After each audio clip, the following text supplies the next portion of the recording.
नमस्कार साहित्य प्रेमियों, स्वागत है आपका मेरे YouTube चैनल माइलस्टोन एक्सप्रेशन पर। मैं हूं वैष्णवी और लेकर के आई हूं कहानी पादुका पूजन, जिसको लिखा है प्रतिभा राय ने। राम जैसा पितृभक्त कौन है, लक्ष्मण भरत जैसा भातृभक्त, और कौन जन्मा है अभी तक। पादुका पूजन में भरत से आगे निकल जाए ऐसा आदमी नहीं है इस दुनिया में। विधान बाबू के घर पादुका पूजन देख कोई ऐसा सोचता है तो कोई हंसता है। सोचते हैं ये सब बनावटी दिखावटी भक्ति है। पादुका पूजन, वह भी पिता का नहीं, ना ही माँ का, बल्कि पिता के छोटे भाई और विधान बाबू के चाचा का। माँ बाप की पादुका की बात छोड़ो, उनकी तो कोई तस्वीर तक नहीं है विधान बाबू के घर पर चाचा की पादुका की पूजा हो रही है। उन दिनों फोटो नहीं खींची जाती थी। भला यह कैसे कहा जा सकता है, बात है ही इतनी पुरानी। विधान बाबू का बचपन अभी 30-35 साल पहले की ही तो बात है। तब तक शहर के लोगों में तस्वीर बनवा कर टांगने का फैशन आ चुका था, लेकिन निपट गांव में रहने वालों के घरों की दीवारों पर जिंदा लोगों के फोटो खिंचवा कर दीवार पर टांगते नहीं देखा गया था। भगवान की तस्वीर छोड़ इंसान की तस्वीर दीवार पर टांग कर रोज दर्शन करना भला कोई ऐसा अनर्थ करेगा।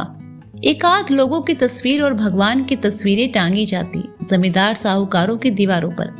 फूल माला पहना धूप बत्ती जलाई जाती थी मरे लोगों की तस्वीरों के सामने। इसीलिए विधान बाबू के पिता, माता, चाचा, चाची किसी की कोई तस्वीर नहीं। उनके चेहरे सब मर खप चुके थे। सिर्फ स्मृति पटल पर जितना कुछ बचा है उतना ही।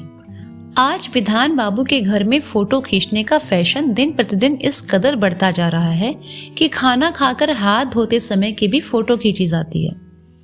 विधान बाबू को इस बात का अफसोस था कि माँ बाप, चाचा चाची की कोई फोटो वे रख नहीं पाए, लेकिन सिर्फ चाचा के चमड़े की 2 चप्पलें पूजा की चौकी पर रखकर पूजने की वजह क्या है।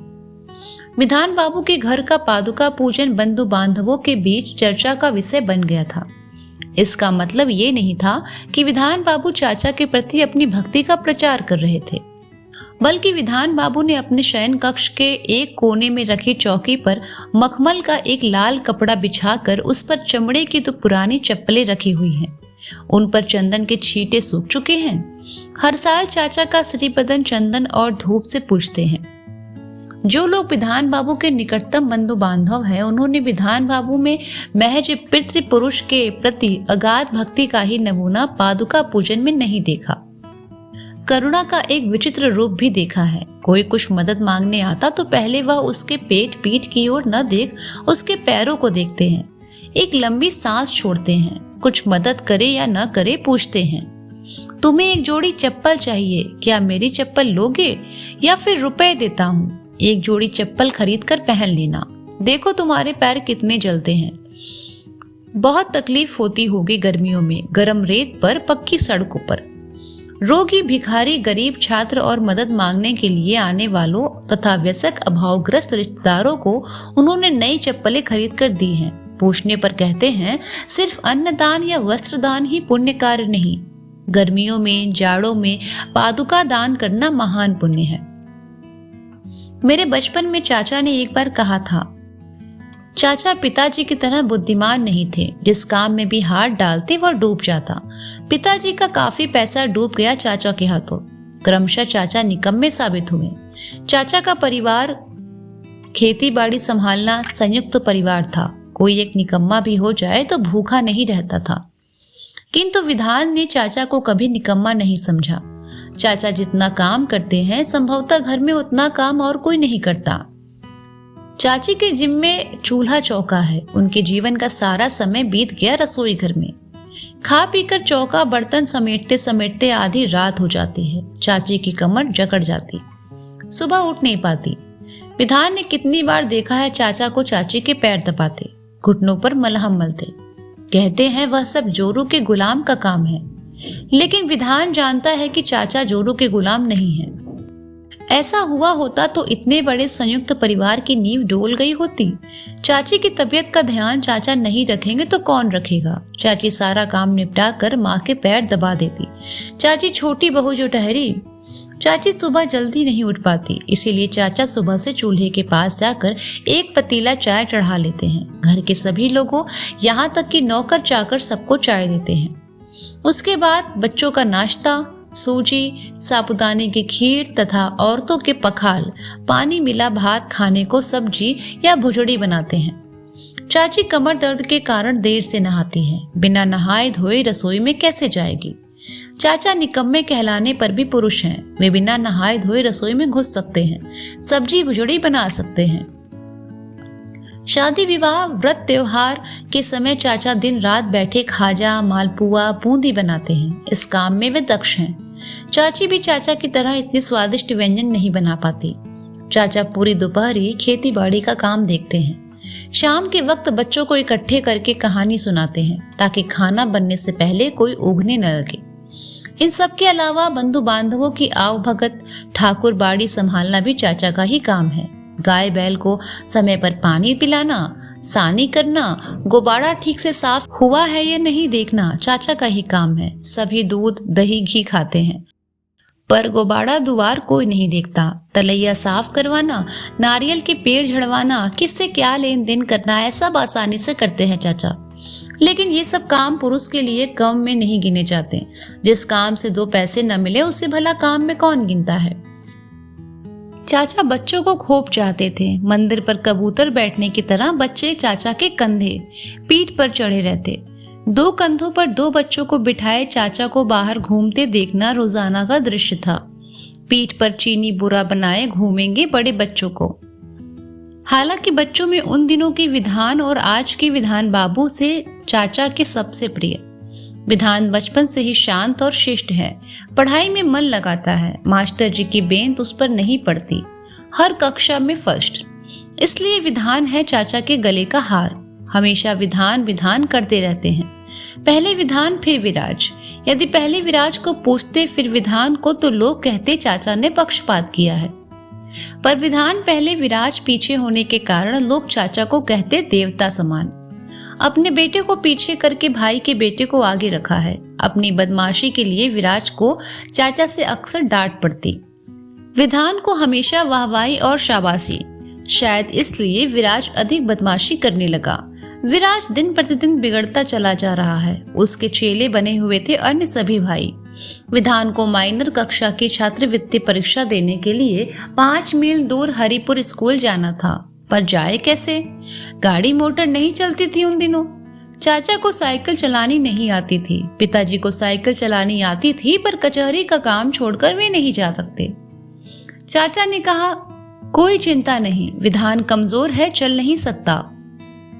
मैं उसे कंधे पर बिठाकर ले जाऊंगा। केवल परीक्षा के दिनों में ही नहीं बल्कि महीना भर पहले हरिपुर स्कूल के एक शिक्षक के पास छात्रवृत्ति परीक्षा के संभावित प्रश्न हल करने के लिए विधान को कंधे पर बिठाकर चाचा हरिपुर गए। गर्मियों के दिन गर्म रेत, पैर जलते रहते थे। चाचा को जरूर कष्ट होता होगा क्योंकि नंगे पैर हैं। चाचा चप्पल नहीं पहनते। पिताजी चप्पल पहनते हैं क्योंकि वे कचहरी का काम करते हैं। खेती बाड़ी का काम करने वाला भला कौन सा गांवली आदमी चप्पल पहनता था उन दिनों। यदि किसी ने पहनी होती तो लोग कहते फैशन दिखा रहा है। इसलिए चलते चलते चाचा के पैरों में छाले पड़ जाने भी चाचा की चप्पल पहनने की इच्छा नहीं दिखाई। चाचा के लिए एक जोड़ी चप्पल न खरीद पाने जैसी हालत नहीं थी घर की, किंतु किसी के दिमाग में ये बात घुसी ही नहीं। घुसती भी क्यों? चाचा तो कारोबार करने वाले कमाऊ आदमी नहीं थे। 5 लोगों के बीच उठना बैठना तो होता नहीं, फिर क्यों पहनते चप्पल? विधान चाचा के कंधे पर बिठा था, सिर पर छाता लगाए। दादा उचक उचक कर चलते गरम रेत पर। हरिहरपुर पहुंचने तक चाचा के पैरों की दुर्गति हो जाती। विधान की पढ़ाई खत्म होने तक चाचा स्कूल के चबूतरे पर बैठे थकान मिटाते। विधान के आने पर उसे बाजार से नाश्ता करवाते। खुद पीते चाय, कभी कभार 2 सूखे बड़े। विधान को कंधे पर बिठाकर लौटते समय पूछते, कोई परेशानी तो नहीं है बेटे? बेटा बोलता, मुझे क्या परेशानी होगी, चल तो तुम रहे हो दिन में 10-20 मील गरम रेत पर, मैं तो मजे से बैठा हूं कंधे पर तू पढ़ाई तो कर रहा है, दिमाग खपाने में बहुत कष्ट है। भाई भी उसी तरह कचहरी में काम करते हैं दिमाग खपाकर, भला मेरा क्या ज्ञान। गया आया खाया पिया, बस दिमाग गर्म होने जैसा कुछ है ही नहीं, तो कष्ट क्यों होगा? किंतु चाचा तुम्हारे पैरों को तो कष्ट होता होगा, गर्म रेत से तुम्हारे पैरों में छाले भी निकल आए हैं। चाचा ने अपनी लंबी ठोड़ी पसारते हुए मुस्कुरा कर कहा, कोई बात नहीं, हमेशा तो रहेगा नहीं ये कष्ट। तेरे इम्तिहान तो खत्म होने ही वाले हैं। छात्रवृत्ति पाने के बाद तू हरिपुर हाई स्कूल के हॉस्टल में रहकर पढ़ेगा। बड़ा ऑफिसर बनेगा भविष्य में, हमारे वंश का नाम उजागर करेगा। विधान के रूधे हुए स्वर में कहा था। लेकिन चाचा, मुझे कंधे पर ढोते ढोते तुम्हारे दोनों पैरों में छाले पड़ने का बहुत दुख है मेरे मन में। दुख क्यों है रे पगले? बड़ी नौकरी करने पर क्या मुझे एक जोड़ी चप्पल नहीं खरीद कर देगा? चाचा ने कहा। चकित उल्लास में विधान ने पूछा, चप्पलें खरीद देने से तुम चप्पलें तो पहनोगे ना चाचा? क्यों नहीं पहनूंगा रे? निकम्मा होने के कारण किसी और के पैसों की चप्पलें पहनने से भला कौन हंसेगा? चाचा ने आत्मविश्वास के साथ कहा था। विधान को छात्रवृत्ति मिली थी। छोटे से गांव के और भी छोटे बाजार में तहलका मच गया कि महांती परिवार के बच्चे को छात्रवृत्ति मिली है। पिताजी की मालिश करते करते नाऊ ने पूछा, मालिक, सुना है आपके भतीजे को छात्रवृत्ति मिली है। कुछ भी हो, मालिक के वंश का नाम रोशन हो गया। पिताजी ने एक ब्रह्म तमाचा जड़ दिया नाऊ के गाल में। आंखें लाल करते हुए कहा था, क्यों बे साले, आज तक नहीं जान सका कि विधान मेरा बेटा है? कहता है भतीजा। जा बाजार में घूम घूम कर कहना कि मेरे भतीजे को नहीं, बेटे विधान को छात्रवृत्ति मिली है। पिताजी ने 10 रुपए बख्शीश दिए थे नाऊ को। नाऊ ने दांत निपोड़ते हुए कहा था, छोटे मालिक कंधे पर बिठाकर हरिहरपुर ले जाया करते थे, इसीलिए समझा भतीजा है। तो क्या हो गया? बेटे और भतीजे में फर्क ही क्या है? क्या भतीजे को कंधे पर बिठाकर नहीं ले जा सकते? मुझे फुर्सत ही कहाँ? पिताजी ने गुस्से में कहा था। चाचा ने जब सुना बहुत हंसे थे। कहा था, विधान को जन्म देने के बाद शोर मच गया कि भाभी बस जाने वाली हैं। भैया ने खुद मेरी बीवी को बुलाकर कहा, आज से लड़का पहले तुम्हारा है, बाकी सबका बाद में। इसकी माँ के बचने की कोई उम्मीद नहीं। और आज जब विधान को छात्रवृत्ति मिली है तो कहते हैं विधान उनका बेटा है। खुशकिस्मती से भाभी बच गई, किंतु भैया की बातें माने तो विधान मेरा पहले है, बाकी लोगों का बाद में। पिताजी के जाने के बाद काफी दिनों बाद तक चाचा नाव का ब्रह्म तमाचा याद करके मुस्कुराते, फिर लंबी सांस छोड़ते कि विधान कितना मेहनती था। मन लगाकर पढ़ाई की, बड़ा अफसर बन गया, हजारों रुपए कमाए, भैया कुछ देख नहीं पाए। सचमुच विधान बाबू के पिता 52 घाटी इलाके में चल बसे। उस समय विधान बाबू की उम्र 13 या 14 साल की थी। उसके बाद उन्होंने अपनी निष्ठा और बुद्धि के बल पर पढ़ाई की और नाम कमाया, ऊंचे ओहदों पर रहे। लेकिन क्या यह कहा जा सकता है कि चाचा ने कुछ नहीं किया? ये सच है कि विधान बाबू को छात्रवृत्ति मिली थी, पर क्या सिर्फ उतने में ही उनका गुजारा हो गया? चाचा गांव से चिवड़ा, चावल, लाई, गुड़, नारियल, घी बढ़िया लेकर उसके पास आया करते थे। विधान बाबू मेज बनाकर रहते थे। नौकरी पाने के बाद भी चाचा ने चावल बंद नहीं किया था। विधान बाबू चाचा को मानते थे। चाचा के सांस रोग के लिए च्यवनप्राश, विटामिन के साथ साथ मिठाई और फल गांव भेजा करते। चाचा उतने से ही खुश हो जाते, आशीर्वचन उड़ेल देते बाबू पर। देखते देखते विधान बाबू बूढ़े हो गए। चाचा थुल बूढ़े, अब शहर नहीं जा पाते। बेटे बहू से जितनी सेवा शुश्रा मिलनी चाहिए नहीं मिल पाती। रोज रोज कौन पूछता है बूढ़ों को? विधान बाबू भी नौकरी के दौरान बीवी बच्चों के साथ आज कटक तो कल कोरापुट में तैनात रहते। बूढ़ा बूढ़ी को साथ लेकर कितनी जगह घूमेंगे। चाचा चाची भी गांव छोड़कर हमेशा के लिए शहर नहीं आएंगे। भला उन्हें शहर अच्छा लगेगा? आजकल चाचा चल फिर नहीं सकते, चाची उन्हें ढो रही हैं। सांस रोग बढ़ गया था, शरीर कमजोर, उम्र काफी पका आम। विधान बाबू भी दायित्व जंजाल छोड़कर गांव में महीना 15 दिन नहीं रह पाते। मिठाई वगैरह लेकर गांव में जाते, दूसरे दिन लौट आते हैं। पिछली बार चाचा की तबीयत उतनी अच्छी नहीं थी। पास पड़ोस बंधु बांधव अच्छी अच्छी खाने की चीजें लेकर उन्हें देखने जाना शुरू कर दिया था। अर्थात इस बार ऊपर से बुलावा आने का वक्त आ गया था। खबर पाकर विधान बाबू भी गए। कंदरपुर का एक हांडी रसगुल्ला ले आए थे। चाचा को रसगुल्ला बहुत अच्छा लगता था, लेकिन चाचा के हिस्से के रसगुल्ले विधान बाबू को ही खाने पड़े थे। चित्रा चाचा के पास बैठकर उन्हें रसगुल्ला खिलाने लगी। मुंह में रसगुल्ला लेने से पहले चाचा ने पूछा, विधान को रसगुल्ला दिया है ना? मानो विधान बाबू अब भी बच्चे हों। विधान बाबू की आंखें भर आई। और किसी चीज की इच्छा हो तो मन खोलकर कह दो, भतीजा आया है, पैसों का भाव नहीं है, जो भी कहोगे कटक से ले आएंगे। गाड़ी से आए हैं, चिंता क्या है? टोला पड़ोस के लोग पूछ रहे हैं बुढ़ऊ से। चाचा की अंदर धसी आंखों के कोनों से कीचड़ मिले आंसू निकल आए। कांपते हुए स्वर में कहा, विधान मेरा भतीजा नहीं, बेटा है, मेरा बेटा, भाई का भी बेटा। बेटे के सिवा वह किसी का भतीजा हो ही नहीं सकता। चलो ठीक है, वह तुम्हारा बेटा है, यह हाट बाजार में सभी लोगों को मालूम है। इसीलिए नाऊ के भाई साहब ने ब्रह्म तमाचा खाया था, याद नहीं? चाची ने कहा। चाचा के चेहरे पर मुस्कान उभर आई। अतीत को याद करते हुए बोले, भैया ने भी बच्चों को मात दे दी थी उस दिन। चलो बताओ अब क्या है तुम्हारी इच्छा? किसी ने पूछा।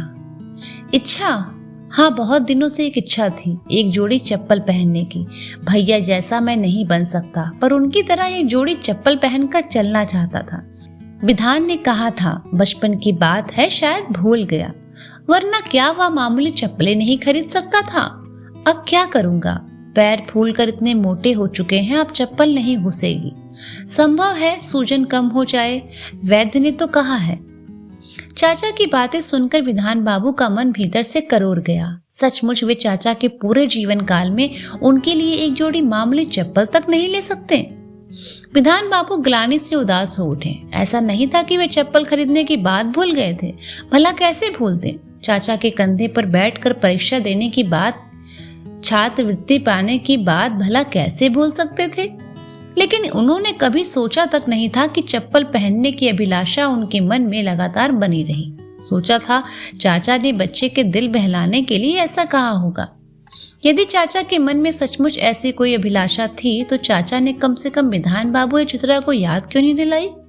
चाची तो खुलकर बातें करती हैं, गरम चादर, दवाइयाँ, छाता, जो भी चाहिए याद दिलाया है, पर संभवतः संकोच कर गई। शायद इसीलिए कि विधान बाबू बेटा नहीं भतीजा है। क्या बेटा होते तो मांगा होता उन्होंने? विधान बाबू ने भी सोचा था एक बार दो बार चाचा को चप्पल खरीद देंगे, फिर सोचा चप्पल चाचा पहनकर क्या करेंगे, कहाँ जाएंगे, क्या सचमुच पहनेंगे? कहीं सबकी तरह विधान बाबू ने भी तो यह नहीं मान लिया कि चाचा जैसे निकम्मे आदमी को चप्पल नहीं पहनना चाहिए? वादा करके चप्पल न खरीदना क्या इस बात का सबूत नहीं है कि विधान बाबू ने भी चाचा को पिताजी से नीचे ही रखा? मन मार कर विधान बाबू लौट आए, किंतु उसी दिन चाचा के लिए एक जोड़ी चप्पल भी खरीद कर लाए। ईश्वर चाहेंगे तो पैरों की सूजन कम हो जाएगी। कम से कम एक बार तो चप्पलें डाल ही लेंगे चाचा पैरों में। चाचा के पैरों में सूजन सचमुच कम हो गई थी। चाचा खुश हो रहे थे अपने झुर्रीदार पैरों को देखकर। विधान बाबू को चाचा के पैरों में चप्पलें पहनाते देख शरारती नाती नतनी खिलखिलाकर हंसने लगे। उनमें से किसी ने कहा, दादाजी बेंत लेकर कचाली जो जाएंगे। गनीमत थी चाचा को ठीक से सुनाई नहीं देता, किंतु औरतें होंठ दबा दबा कर धीरे धीरे मुस्कुरा रही थी। किसी ने फुसफुसा कर कहा, मरते समय बुढ़ऊ को शौक चढ़ा रहा है। विधान बाबू खुद को अपराधी समझने लगे। क्यों किया उन्होंने ये मजाक? खुद को ग्लानि मुक्त करने के लिए वे चप्पल खरीद कर लाए हैं, चाचा के पहनने के लिए नहीं। यह बात उन्हें खुद को नहीं, वहां उपस्थित सबको साफ साफ दिख रही थी।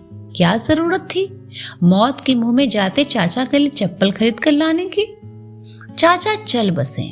चप्पलों की जोड़ी वहीं रखी थी पैरों के पास।